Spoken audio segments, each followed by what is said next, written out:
ਉਹ ਪੋਲਾ ਕਰਨ ਡਿਆ ਇਹਦੇ ਵਿੱਚ ਵੜ ਕੇ ਸੌਣਾ ਤੂੰ। ਇਹ ਡਬਲ ਬੈੱਡ ਆ ਜਿੱਤੇ ਮੈਂ ਸੌਣਾ ਵਾ। ਮਖੌਲ ਕਰਨ ਡਿਆ ਚੌਰੀ ਤੂੰ ਵੀ ਆਣ ਕੇ। ਓਏ ਤੂੰ ਡਬਲ ਬੈੱਡ ਦੀ ਗੱਲ ਨਾ ਕਰਿਆ ਕਰ। ਉਹ ਤੂੰ ਤਾਂ ਮੂੜੇ ਦੇ ਵੀ ਬਹੁਤਾ ਹੁੰਦਾ, ਮੂੜਾ ਵੀ ਤੈਨੂੰ ਖੁੱਲਾ ਹੁੰਦਾ ਹੈ। ਹਾਂਜੀ ਖੈਰ ਆ। ਇਹ ਕੀ ਕਰਨਾ, ਇਹਦਾ ਕੀ ਕਰਨਾ ਤੂੰ? ਇਹਦਾ ਹਲਵਾ ਬਣਾਉਣਾ। ਅੱਛਾ ਅੱਛਾ, ਮਹਿਮਾਨ ਆ ਗਏ ਹੋਣੇ ਕੋਈ ਹੈ। ਹਾਂਜੀ ਜੀ ਬਾਸਕਟ ਪਾ ਪੂ ਗਿਆ ਨਾ ਪਰਾਉਣਾ ਸਾਹਮਣੇ ਹੀ ਖੜਾ ਵਾ ਜੀ।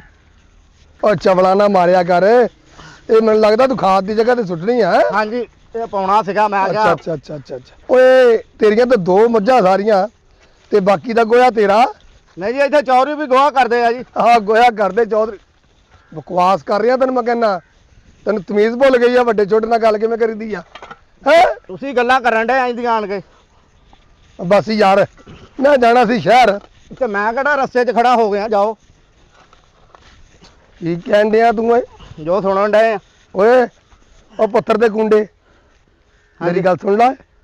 ਮੈਂ ਚੌਧਰੀ ਆ, ਇਹ ਫਰਕ ਵਿੱਚ ਰੱਖਿਆ ਕਰ। ਉਹ ਚੌਰੀ ਹੋਊਗਾ ਤੇ ਘਰ ਹੋਊਗਾ। ਕੀ ਮਤਲਬ? ਬਾਹਰ ਮੈਂ ਕੀ ਆ? ਉਹ ਅੱਲਾ ਜਾਣੇ ਹੁਣ ਕੀ ਹੋਣਾ ਬਾਹਰ। ਤੁਹਾਨੂੰ ਕਿਹੜਾ ਕੋਈ ਚੌਰੀ ਕਹਿੰਦਾ ਵਾ। ਕਿਉਂ ਬਾਹਰ ਮੈਨੂੰ ਕੀ ਕਹਿੰਦੇ ਓਏ? ਤੁਸੀਂ ਤਾਂ ਆਪਣੇ ਮੇਰੇ ਕੋਲ ਨਾ ਮੈਂ ਥੱਪੜ ਮਾਰ ਕੇ ਨਾ ਤੈਨੂੰ ਇਸ਼ਤਿਹਾਰ ਬਣਾਉਣਾ ਤੈਨੂੰ ਮੈਂ ਦੱਸ ਦਵਾਂ। ਬਣਾਉਣਾ ਤੁਸੀਂ ਤਾਂ ਆਪਣੇ ਫੈਸਲੇ ਬਾਹਰੋਂ ਕਰਾਉਣ ਡੇ ਆ। ਤੁਸੀਂ ਕਾਹਦੇ ਫੈਸਲੇ ਬਾਹਰ ਗਰਾਊਂਡ ਹੈ ਇੱਥੇ। ਮੈਂ ਦਰਅਸਲ ਚੱਲਾ ਸੀ ਸ਼ਹਿਰ, ਮੈਂ ਲੈ ਕੇ ਆਉਣੀ ਸੀ ਮੋਟਰਸਾਈਕਲ ਨਵੀਂ ਕਢਾਉਣੀ ਆ। ਉਹ ਕੁੜੀ ਦਾ ਵਿਆਹ ਕਰਨਾ ਨਾ ਤੁਸੀਂ ਹਾਂ, ਤੇ ਮੈਂ ਕਹਿੰਦਾ ਮੁੰਡੇ ਨੇ ਮੋਟਰਸਾਈਕਲ ਵੀ ਵਿੱਚ ਦੇਣੀ।